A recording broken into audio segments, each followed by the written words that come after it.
안녕하세요. 시청자 여러분의 소중한 시간을 저와 함께 해주셔서 대단히 감사합니다.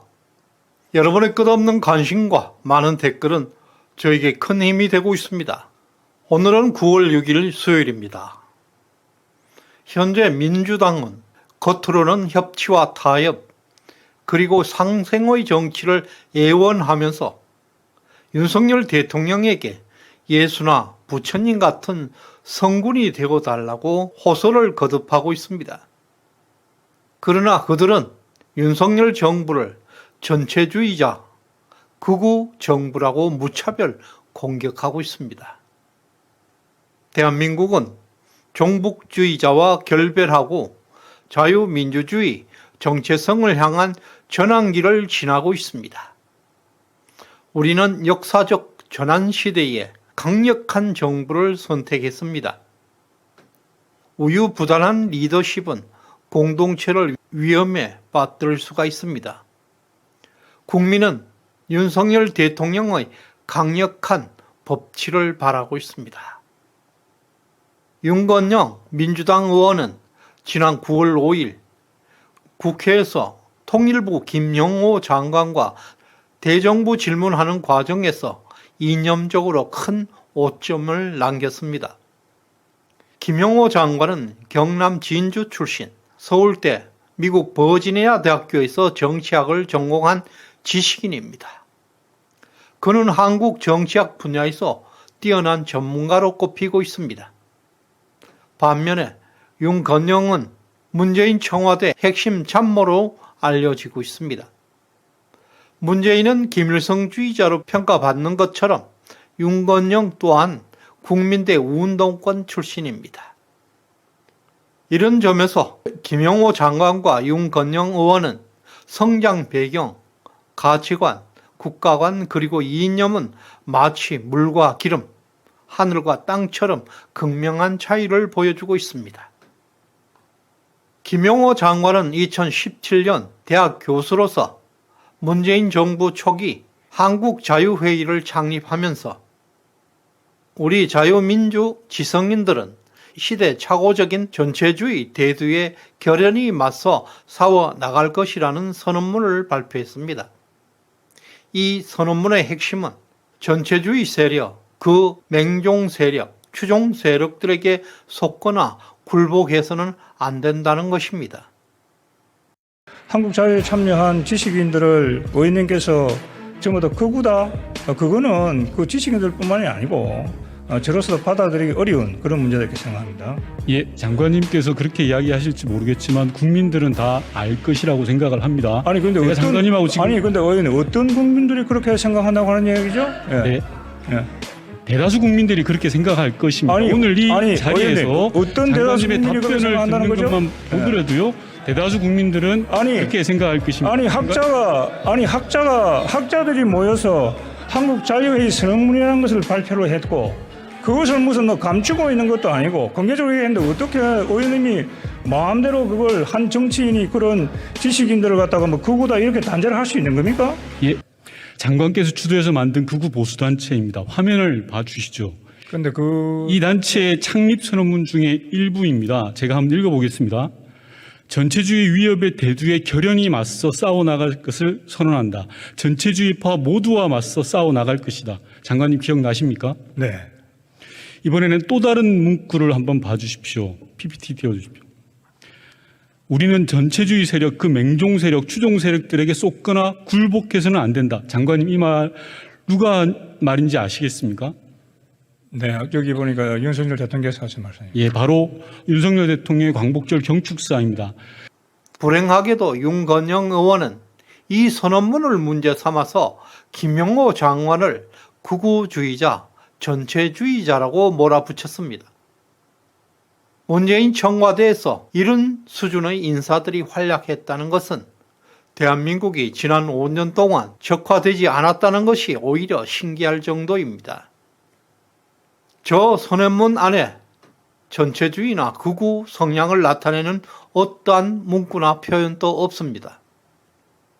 윤건영은 어떤 문구가 전체주의적이고 극우적인 표현인지 밝혀야 할 것입니다. 윤건영은 자신이 얼마나 부끄러운 행동을 하고 있었는지 인식조차 못하고 있는 것 같습니다. 도대체 누가, 무엇이 윤건영을 저렇게 종북주의적 인물로 만들었을까요? 사실 북한식 관점에서만 볼 때는 김영호 장관은 전체주의자나 극우주의자로 볼 수도 있습니다. 대한민국 국회 안에서 종북주의 시각을 드러낸다는 그 자체가 스스로 국가 정체성을 부정하는 반국가 세력임을 자인하는 꼴이 되었습니다. 또한 윤건영 의원은 헌법과 국가 정체성을 강조하고 있는 윤석열 대통령의 8.15 경축사에 대해서도 비판했고 대통령을 극우라고 몰아붙였습니다. 대한민국 국민이라면 전체주의 대두에 결연히 맞서 싸울 것이라는 문구에 어느 누구도 분노하지 않을 것입니다. 국민이 직접 선출한 대통령과 대통령이 임명한 장관에 대해서 전체주의자 그리고 극우로 몰아붙이는 것은 심각한 대선 불복입니다. 최근 양산문의 돌출 행동도 큰 문제이지만 윤건영 같은 민주당 운동권들이 보이고 있는 언행들은 김일성주의자로서 의심할 수 있을 만큼 심각성을 보여주고 있습니다. 히틀러, 스탈린, 마오쩌둥 이상으로 김일성주의자들이 세계에서 가장 위험한 전체주의자임을 우리는 알아야 합니다.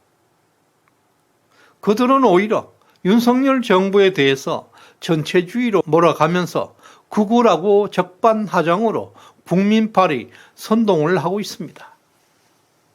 민주당에서 윤석열 대통령의 국정 철학에 대해서 포용력이 없다, 언어가 거칠다, 협치의 의지가 없다고 하는 등 비판하고 있습니다. 분명히 윤석열 대통령은 반국가 세력과는 협치하는 일이 없을 것이라고 선언한 바 있습니다. 바로 윤건영 같은 세력을 두고 하는 말입니다.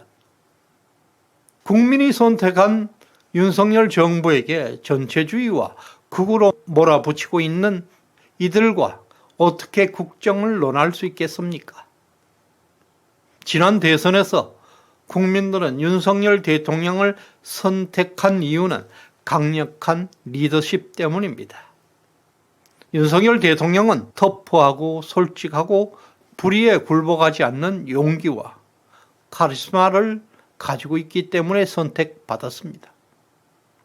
그러나 민주당은 국민들의 요구와는 반대로 윤석열 정부에게 예수님의 사랑으로 부처님 같은 자비로 나라를 다스려 달라고 요청하고 있습니다. 한심하게도 그들에게는 사랑과 자비가 협치의 정치고 타협의 정치로 생각하는 것 같습니다. 불행하게도 협치의 정치라는 것은 단순히 여야 간에 타협하는 것이 아닙니다. 협치는 고귀한 법치주의 실현이라는 것을 이해해야 합니다. 법은 우리 공동체의 뼈대입니다. 우리 스스로 절차를 통해서 스스로 만들어냈습니다. 따라서 오직 법에 의한 지배만이 협치의 정치라 할 것입니다. 협치를 넘어서 죄를 사함받고 용서하는 것은 신의 영역일 뿐입니다. 지난 정권이야말로 전체주의적이었고 종북주의 정권이라는 것은 윤건영의 행동에서 여실히 찾아볼 수가 있었습니다. 종북주의 정권을 최단기간에 축출할 수 있었던 것은 대한민국 정체성을 다시 바로 잡아달라는 엄중한 국민 명령이었습니다.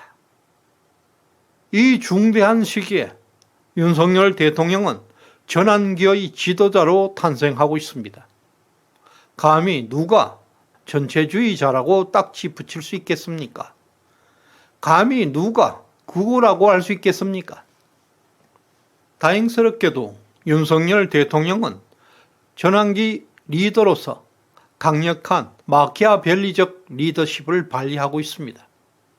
국가 정체성과 국익을 위해서라면 권모술수적 법치를 동원할 수 있어야 합니다. 우유부단한 리더십은 공동체를 위험에 빠뜨릴 수 있습니다. 국민은 윤석열 대통령의 강력한 권력 행사를 바라고 있습니다. 지금 당장 사랑받는 지도자를 원하지 않습니다. 강력한 힘 있는 권력 행사를 바라고 있습니다. 끝까지 시청해 주셔서 감사합니다.